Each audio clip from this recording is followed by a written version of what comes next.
Hello दोस्तों, आपका हमारे यूट्यूब चैनल में बहुत बहुत हार्दिक स्वागत है। आज मैं आपको अपने इस वीडियो में प्रेजेंट इंडेफिनिट टेंस के बारे में बताने वाला हूँ कि प्रेजेंट इंडेफिनिट टेंस किसे कहते हैं। तो अतः हमारे वीडियो को आप अच्छे से देखना। जहाँ आपको कोई भी प्रॉब्लम आए या समस्या आए तो आप कमेंट करके बता देना, मैं उसका सोल्यूशन आपको जरूर दूंगा। चलिए अपने वीडियो को मैं स्टार्ट करता हूँ। सबसे पहले देखेंगे प्रेजेंट। हमने पहले ही इसके लिए 1 2 3 4 वीडियो बना चुके हैं। आप देख सकते हो बेसिक से हमने प्रेजेंट टेंस, पास्ट टेंस और फ्यूचर टेंस के सिंपल टेंस के बारे में बता चुके हैं। इसमें हम पढ़ेंगे प्रेजेंट टेंस, इंडेफिनिट टेंस, कह सकते हैं प्रेजेंट इंडेफिनिट टेंस के बारे में अपने इस वीडियो में हम अच्छे से जानकारी प्राप्त करेंगे। सबसे पहले देखिए प्रेजेंट किसे कहते हैं। प्रेजेंट हमारा वह टेंस होता है जो अभी चल होता है, कह सकते हैं चल रहा होता है। जैसे कह सकते हैं प्रेजेंट टेंस किसे कहें, मैं अभी आपको पढ़ा रहा हूँ, ये क्या है प्रेजेंट, वर्तमान काल। इंडेफिनिट मतलब होता है अनिश्चित। जैसे अभी आप देख सकते हो, आप भी अपने माता पिता के ऊपर आश्रित हो कि आपके माता पिता पैसा देंगे या कुछ भी आपको खाने पीने के देंगे, रहने के लिए देंगे, तो आप उनकी कहने के मान रहे हो, मतलब क्या उनके ऊपर आप अपने माता पिता के ऊपर निश्चित हो। अगर उसके आगे हम आ लगा दे तो अनिश्चित, मतलब अब आप अपने माता पिता के ऊपर अनिश्चित हो, मतलब निश्चित नहीं हो। तो इंडेफिनिट मतलब होता है अनिश्चित और टेंस मतलब होता है काल। अब इतना सुनिए, इंडेफिनिट मतलब अनिश्चित, इसमें वाक्य कैसे होंगे। जैसे मैं पढ़ाता था, कह सकता हूं मैं पढ़ाता हूं या पढ़ाता था या पढ़ाता हूंगा। आपको पता होगा कि मैं पढ़ाता था, मैं पढ़ाता हूं, तो कब पढ़ाता हूं कोई पता नहीं। जैसे मैं देखो, मैं पढ़ाता हूं। अब आपको इससे पढ़ने से पता लग रहा होगा कि मैं पढ़ाता हूं, तो ये तो क्लियर है कि मैं पढ़ाता हूं, लेकिन मैं सुबह पढ़ा रहा हूं कि शाम को पढ़ा रहा हूं कि दोपहर को पढ़ा रहा हूं, कोई चीज क्लियर हो रही है? नहीं क्लियर हो रही। तो कह सकता हूं मैं पढ़ाता हूं, कोई टाइम क्लियर नहीं है। मैं खाना खाता हूं, कह सकता हूं मैं खाना खाता हूं। अब खाना मैं खाता हूं, तो कब खाना खाता हूं कोई टाइम क्लियर है? नहीं क्लियर। मैं खाना खाता हूं, सुबह खाता हूं, शाम को खाता हूं, दोपहर को खाता हूं, कोई क्लियर नहीं। मैं बाजार जाता हूं, कब जाता हूं बाजार कोई पता नहीं। तो अगर किसी भी वाक्य के अंत में आपको दिख रहा होगा कि ता, ती या ते, मैं बाजार जाती थी, मैं बाजार जाता हूं, मैं खाना खाता हूं, अगर आखिरी में किसी भी वाक्य के अंत में ता, ती, ते अगर आ रहे हैं तो हमारे क्या हो जाएंगे, प्रेजेंट इंडेफिनिट टेंस के पहचान हो जाएंगे। तो पहचान तो हमारा क्लियर हो गया कि अगर किसी भी वाक्य अंत में ता है, ता हूं, ता है, ती है, ता हूं, अगर किसी भी वाक्य के अंत में आ रहे हैं तो आप जान जाओगे वो क्या होगा, हमारा प्रेजेंट इंडेफिनिट होगा। ध्यान से सुनिए, प्रेजेंट की पहचान क्या होती है? हूं, हो, ठीक। इंडेफिनिट की पहचान क्या हो गई? ता, ता, ती, ते। अगर किसी वाक्य के अंत में ता है, ती है, ता हूं या ता हो अगर आ रहा है तो आप जान जाओगे प्रेजेंट इंडेफिनिट टेंस है। इतना क्लियर? अब हम देखेंगे प्रेजेंट इंडेफिनिट टेंस किसे कहते हैं। तो हम कहेंगे उस प्रेजेंट इंडेफिनिट टेंस में आपको उस काल का बोध होता है जिसमें हमारे समय के अनिश्चित, मतलब कोई समय क्लियर नहीं होता है कि हम कर रहे होते हैं कि कार्य हमारा समाप्त हुआ कि कार्य हमारा जारी है, कोई क्लियर नहीं। तो उसी को क्या कहते हैं? अनिश्चित कहते हैं। जैसे मैं खाना खाता हूं, कब खाना खाता हूं कोई टाइम क्लियर नहीं।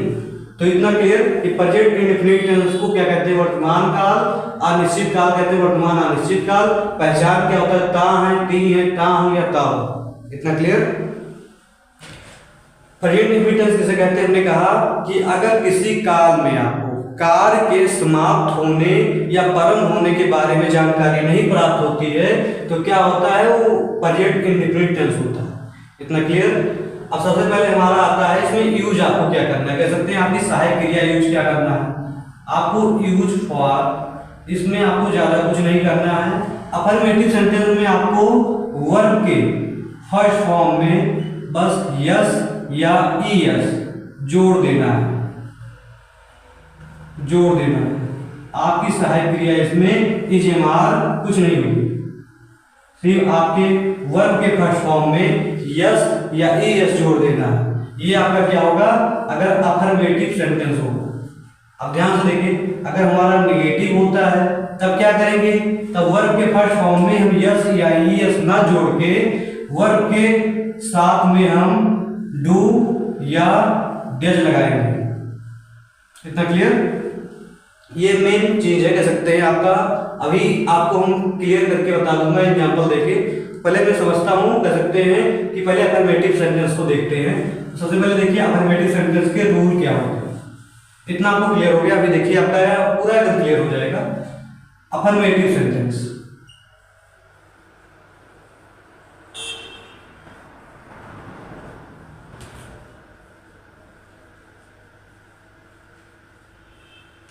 अफर्मेटिव सेंटेंस, अफर्मेटिव सेंटेंस की हिंदी क्या होती है, साधारण वाक्य। क्या होती है, साधारण वाक्य। अफर्मेटिव सेंटेंस की हिंदी होती है साधारण वाक्य। अब इसमें आपके साधारण वाक्य पूछे जाएंगे। चलिए पहले मैं रूल लिख देता हूं कि इसका रूल क्या होता है। तो रूल आप देखोगे, सबसे पहले आपका होता है सब्जेक्ट, फिर आपका होता है वर्ब का फर्स्ट फॉर्म, फिर वर्ब के फर्स्ट फॉर्म में आपको यस या ईएस जोड़ देना, फिर आपका क्या हो जाएगा, ऑब्जेक्ट हो जाएगा, फिर आपका क्या हो जाएगा, अदर वर्ड, अदर वर्ड। इतना क्लियर? इसे सुनिए, रूल क्या है, सब्जेक्ट, वर्ब का फर्स्ट फॉर्म यस या ईएस, इन ऑब्जेक्ट है अदर वर्ड। अब हम चलते हैं एग्जांपल लेते हैं, फिर इसको बनाना सीखेंगे ये कैसे बनते हैं। जैसे मैं पढ़ाता हूं, आप देख सकते हो इस वाक्य के अंत में ता हूं आ रहा है कि नहीं आ रहा है। ता हूं से आपको क्लियर हो जाएगा कि प्रेजेंट इंडेफिनिट टेंस। अब सबसे पहले देखिए इसको बनाते समय आपका सब्जेक्ट क्या है। सब्जेक्ट मेरे बारे में कहा जा रहा है कि मैं पढ़ाता हूं, तो मैं यहाँ क्या हो जाएगा, सब्जेक्ट। मैं की इंग्लिश क्या होती है, आई होती है। अब देखिए वर्ब का फर्स्ट फॉर्म, यहाँ मैं कार्य क्या कर रहा हूँ, कार्य हमारा है पढ़ाना, तो पढ़ाने का क्या होता है, इंग्लिश रीड होता है। तो आपको इतना क्लियर होना चाहिए कि पढ़ाने का क्या होता है, रीड होता है, आई रीड। अब एक चीज और मैं आपको बता देता हूँ कि यस या ईएस हमको किस किस वाक्यों के साथ में प्रयोग करना है। अगर हमारे सब्जेक्ट में ही, सी, इट, नेम या दिस, ये सब हमारे सब्जेक्ट आ रहे हैं, तभी आपको यस या ईएस का प्रयोग करना है। इतना क्लियर होना चाहिए, प्रयोग तभी करना है। अगर आपके सब्जेक्ट में ही, सी, इट, नेम, दिस आ रहे हैं, तभी आपको यस या ईएस का प्रयोग करना है। अगर हमारे सब्जेक्ट में आई, यू या बी या दे, अगर ये ऐसे वाक्य आ रहे हैं तो हमको यस या ईएस का प्रयोग नहीं करना है। इतना क्लियर होना चाहिए, प्रयोग नहीं करना है।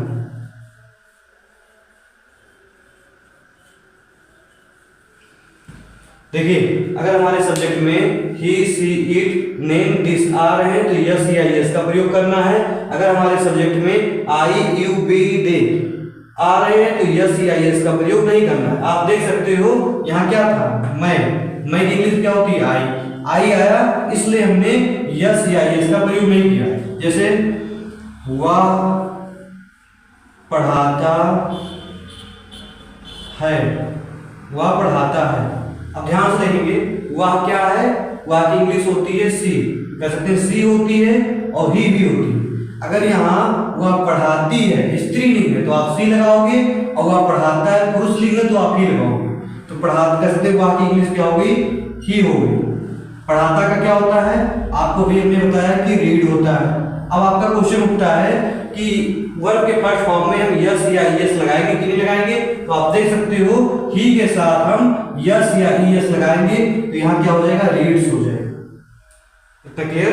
हमने क्या कहा, सब्जेक्ट आपका ही आया है तो ही के साथ हम यस या ईएस लगाएंगे तो क्या हो जाएगा, रीड्स हो जाएगा। जैसे वह जाती है, अब देखिए ध्यान से, वह जाती है, मतलब क्या है, जाता नहीं है, जाती है, लड़की। तो लड़की के लिए आप क्या लगाओगे, ही का सी लिखोगे। तो सी लिखने के बाद आप देखोगे जाती, जाने का क्या होता है, गो होता है। तो गो हो गया हमारा वर्ब, गो ही तो हुआ। अब यस या एस लगाना है। आप देखोगे सी के साथ भी हमको यस या एस लगाने हैं, तो हमारा इसमें ई एस जुड़ जाएगा, क्या हो जाएगा, गोज हो जाएगा। आशा है मुझे इतना आपको समझ में आया होगा। एक एग्जांपल और लेते हैं। तुम बाजार जाते हो, तुम बाजार जाते हो। अब तुम की इंग्लिश क्या होती है, तुम की इंग्लिश होती है यू, तो यू हो जाएगा यहाँ।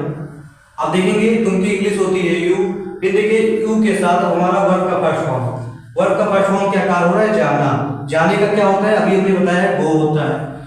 अब देखिए यस या यस, क्वेश्चन उठता है कि यस हम लगाएंगे कि नहीं लगाएंगे, तो यू है सब्जेक्ट हमारा, क्या है, यू। यू के साथ हमको यस या इसका प्रयोग नहीं करना है, वैसे ही रहने देना है।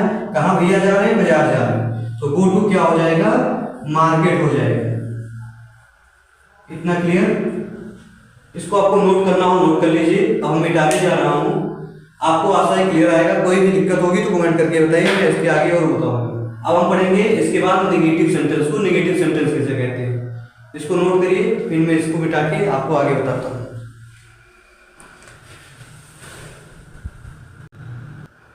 आप देख सकते हो हमने नेगेटिव सेंटेंस को लिख के रखा है। नेगेटिव सेंटेंस की हिंदी क्या होती है, नकारात्मक वाक्य होती है।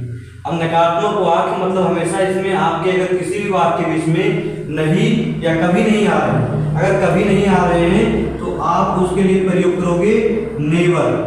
अगर हमारे वाक्य में कभी नहीं आ रहे हैं तो आप उसके लिए क्या प्रयोग करोगे, नेवर करोगे।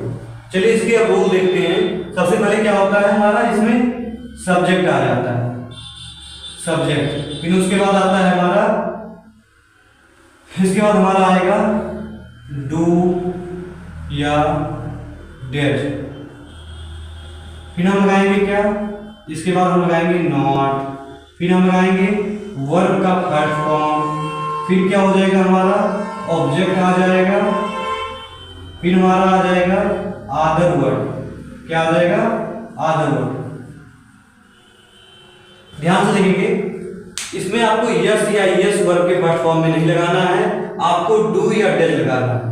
तो अब देखिए इस यस या यस का काम खत्म होता है, इसलिए मैं इसको मिटा देता हूं और आपको बताता हूं। देखो इसमें कुछ खास नहीं है, आपको ही सी इट नेम दिस के साथ जैसे यस या यस का प्रयोग करना था, इसमें आपको ही या ही सी इट नेम दिस के साथ या इसका इसका प्रयोग नहीं करना है। आपको इसमें लगाना है डज नॉट। क्या लगाना है, डज नॉट लगा देना है। और आप देखेंगे आई यू वी दे के साथ यस या यस का प्रयोग नहीं करना था, इसमें आपको यस या यस का प्रयोग तो बिल्कुल नहीं करना है, लेकिन इसमें आपको क्या लगाना है, अगर ये आता है तो डू नॉट आप लगाओगे। अगर हमारा सब्जेक्ट आई यू वी दे आ रहा है तो उसके साथ डू नॉट लगाओगे। अगर हमारा subject he she it name this आ रहा है तो उसके साथ आप डज नॉट लगाओगे। अब ध्यान से देखेंगे, हमारा रूल हो गया subject do does not, verb का first form, object, other word. अब एग्जांपल लेते हैं, एक एक सीखते हैं। ध्यान से देखेंगे आप, जैसे मैं नहीं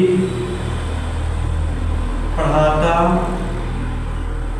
हूँ, मैं नहीं पढ़ाता हूँ। अब देखिए मैं की इंग्लिश क्या होगी, यहाँ पे सब्जेक्ट है, सब्जेक्ट क्या हो जाएगा, आई हो गया। आई के साथ अभी हमने बताया क्या लगाना है, आई यू वी दे के साथ आपको डू नॉट लगाना है। तो यहाँ क्या हो जाएगा हमारा, डू नॉट हो जाएगा। अब देखिए हमारा डू नॉट हो गया। वर्ब का फर्स्ट फॉर्म क्या है, पढ़ाना। पढ़ाने का क्या हो जाएगा, रीड हो जाएगा। बन गया, कितना छोटा है, देख सकते हो। मैं नहीं पढ़ाता हूँ, मैं की इंग्लिश आई, मैं के साथ आपको सहायक क्रिया क्या लगानी है, डू नॉट लगानी है। हमने डू नॉट लगाया, वर्ब का फर्स्ट फॉर्म क्या है, पढ़ाना, रीड हो।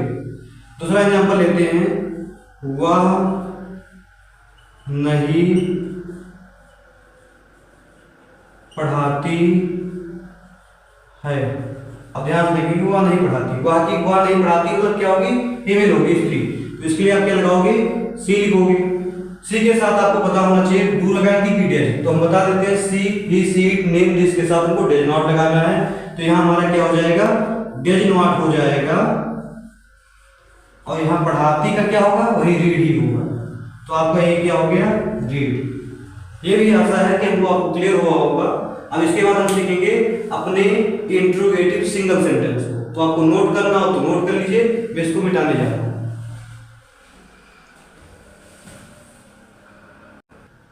आप देख सकते हो अच्छे से हमने इंट्रोगेटिव सिंगल सेंटेंस को लिख के रखा है। अब क्वेश्चन उठता है इंट्रोगेटिव सिंगल सेंटेंस होते क्या है। तो इंट्रोगेटिव सिंगल सेंटेंस की हिंदी होती है प्रश्नवाचक इकेरावाक्य। इंट्रोगेटिव सिंगल सेंटेंस अगर आपके आते हैं क्वेश्चन में तो आप इतना याद रखना, अगर हमारे वाक्य में क्या से क्वेश्चन आरंभ होते हैं तो आपका हो जाएगा इंट्रोगेटिव सिंगल सेंटेंस। सबसे पहले इसका हम रूल देखेंगे कि इसका हमारे रूल क्या होता है। तो रूल्स आप देखोगे, सबसे पहले आपकी सहायक क्रिया। अभी हमने क्या बताया था, ही सी इट नेम इसके साथ आपको क्या लगाना था, डज नॉट, और यू बी डी के साथ क्या लगाना था, डू नॉट। अब हमको डज नॉट और डू नॉट का प्रयोग ना करके आई यू बी डे के साथ हमको सिर्फ कर सकते हैं सहायक क्रिया में डू लगाना है, और ही सी नेम इट दिस के साथ आपको कर सकते हैं सिर्फ डज लगाना है। इतना क्लियर। अभी देखेंगे एग्जांपल से आपका क्लियर हो जाएगा। सबसे पहले इसमें क्या आएगा, डू, फिर क्या आएगा, डज, फिर क्या आएगा हमारा सब्जेक्ट, फिर इसके बाद आपका क्या आएगा वर्ब का फर्स्ट फॉर्म, फिर क्या आएगा हमारा ऑब्जेक्ट आ जाएगा, फिर हमारा क्या आएगा आदर वर्ड आ जाएगा, आदर वर्ड। एक चीज में खास आ जाती है जो हमारा है क्वेश्चन मार्क, मतलब क्या प्रश्नवाचक वाक्य है तो आपसे क्वेश्चन पूछे ही जाएंगे तो आपको प्रश्नवाचक वाक्य होगा। अब चलिए एग्जांपल लेते हैं फिर आपको समझाते हैं। जैसे क्या मैं पढ़ाता हूं, आपसे क्वेश्चन कर रहा हूं क्या मैं पढ़ाता हूं, तो आप इसका अनुवाद कैसे करोगे। तो सबसे पहले आप देखोगे मैं आ रहा है ना, मैं की इंग्लिश क्या होती है, आई होती है। आई यू बी डे के साथ आपको क्या लगाना है, सहायक क्रिया डू लगाना है। सबसे पहले हम क्या लिखेंगे, डू। अब क्या है सब्जेक्ट, सब्जेक्ट क्या है, मैं ही तो है, मैं की इंग्लिश क्या हो जाएगी, आई हो जाएगी। वर्ब का फर्स्ट फॉर्म क्या है, पढ़ाता, पढ़ाता का क्या हो जाएगा, रीड हो जाएगा। और आगे री में आप क्वेश्चन मार्क लगाना बिल्कुल नहीं भूलना। अब मान लीजिए मैं पढ़ाता नहीं हूं, ऐसा वाक्य आता है कि मैं पढ़ाता, कह सकते हैं क्या, गलती हो गई, कह सकते हैं क्या मैं पढ़ाता नहीं हूं। अगर आपके निगेटिव सेंटेंस आती है तब कैसे बनाओगे आप, तो ये भी देख लीजिए, क्या मैं पढ़ाता नहीं हूं। सबसे पहले आपकी सहायक क्रिया क्या रहेगी, डू ही रहेगी, इसमें कोई परिवर्तन नहीं होगा। फिर हमारा क्या है सब्जेक्ट, सब्जेक्ट आपका क्या होगा, आई ही होगा। बस आई के बाद सब्जेक्ट के बाद आपका अगर निगेटिव आता है तो यहाँ आप नॉट जोड़ दोगे, तो हमारा क्या हो जाएगा, डू आई नॉट, पढ़ाता का क्या हो जाएगा, रीड, रीड, फिर क्वेश्चन मार्क लगा के काम करना। देखिए डैश का प्रयोग करिए, जैसे क्या राम स्कूल जाता है। आपसे क्वेश्चन पूछा जा रहा है क्या राम स्कूल जाता है, तो आप क्या कहोगे, ध्यान से देखिए। राम क्या है आपका, एक नाम है, राम क्या है, एक नाम है, तो नाम के साथ क्या लगाते हैं, डैश, तो आपका यहाँ क्या हो जाएगा, सबसे पहले डैश हो जाएगा। इतना क्लियर होना चाहिए। फिर क्या है हमारा सब्जेक्ट, सब्जेक्ट क्या है, राम, तो आपका क्या हो जाएगा, यहाँ राम हो जाएगा। फिर देखेंगे आपका क्या है वर्ब का फर्स्ट फॉर्म, जाता ना, जाता का क्या होता है, गो, कहाँ जा रहा है, स्कूल जा रहा है, तो गो टू स्कूल, फिर क्वेश्चन मार्क। फिर से सुनिए, क्या राम स्कूल जाता है, राम क्या है, एक नाम है, राम के साथ सहायक क्रिया आप लगाओगे डैश, सब्जेक्ट है आपका, सब्जेक्ट क्या है, राम, राम का नाम लिखिए, जाने का क्या होता है, गो, फिर कहाँ जा रहे हैं, टू स्कूल, क्वेश्चन मार्क, आपका काम खत्म। आप इसको नोट करिए, फिर मिटाते हैं। हम इंट्रोगेटिव डबल सेंटेंस को बताते हैं, फिर हमारा इन प्रेजेंट इंडेफिनिट टेंस का खात्मा होता है। आप देख सकते हो हमने इंट्रोगेटिव डबल सेंटेंस को लिख के रखा है। इंट्रोगेटिव डबल सेंटेंस की हिंदी क्या होती है, प्रश्नवाचक दोहरावाक्य। अगर आपसे क्वेश्चन किए जाते हैं क्या, कब, कैसे, तो आपका क्या हो जाएगा, इंट्रोगेटिव डबल सेंटेंस हो जाएगा। इसका रूल देखिए, आपका रूल एकदम सिंगल के जैसे होता है, बस इसमें आपका क्या आ गया था, क्वेश्चन वर्ड। आपसे क्वेश्चन पूछे जाएंगे क्या, कब, कैसे, तो आपका क्या होता है, ध्यान से देखेंगे, इसको बनाते हैं, लिखा हुआ है question word, do dash subject, अगर आपकी कह सकते हैं निगेटिव आती तो बीच में नॉट भी आ जाएगा। वर्ब का first form object otherwise question mark लगाना बिल्कुल नहीं बोलना है, तो गलत हो जाएगा। जैसे तुम कहां पढ़ते हो, तुम कहां पढ़ते हो, आपसे क्वेश्चन पूछा जा रहा है तुम कहां पढ़ते हो। कहां की इंग्लिश आपको पता होना चाहिए। सबसे पहले क्या है, हमारा रूल से बना है, हमारा क्वेश्चन बना। क्वेश्चन इसमें क्या है, कहां। कहां की इंग्लिश क्या होती है, वेयर होती है। फिर आप देखेंगे क्या आ रहा है, डू या डैश। तो तुम की इंग्लिश क्या होती है, यू। यू के साथ आपको क्या लगाना है, डू लगाना है। तो यहाँ हमारा क्या हो जाएगा, डू।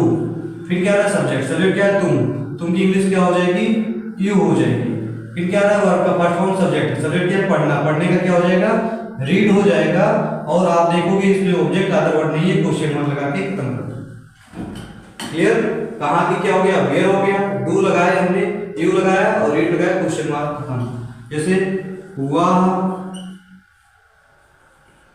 क्या पढ़ती है, कहा जाए कि वह क्या पढ़ती है, मतलब कोई लड़की है वह क्या पढ़ती है। तो सबसे पहले आपको पता होना चाहिए क्वेश्चन वर्ड क्या है। क्वेश्चन वर्ड क्या है, क्या की इंग्लिश यहाँ क्या हो जाएगी, क्या की इंग्लिश हो जाती है, व्हाट। व्हाट हो गई। आप देखेंगे अब क्या, डू या डैश। तो आपको पता होना चाहिए क्या क्या वह पढ़ती है, क्या वह पढ़ती है स्त्रीलिंग, मतलब क्या लगेगा, वह का सी लगेगा। और सी के साथ सहायक यहाँ क्या लगाते हैं, डैश लगाते हैं। तो यहाँ पर क्या हो जाएगा, डैश हो जाएगा। सब्जेक्ट क्या है हमारा, वाह की इंग्लिश क्या होती है, सी होती है। तो यहाँ सी हो गया। पढ़ती, पढ़ती का क्या होता है, वर्ब का फर्स्ट फॉर्म आ रहा है, तो क्या हो जाएगा, रीड हो जाएगा। फिर आपका यहाँ क्वेश्चन मार्क लगा के काम करें।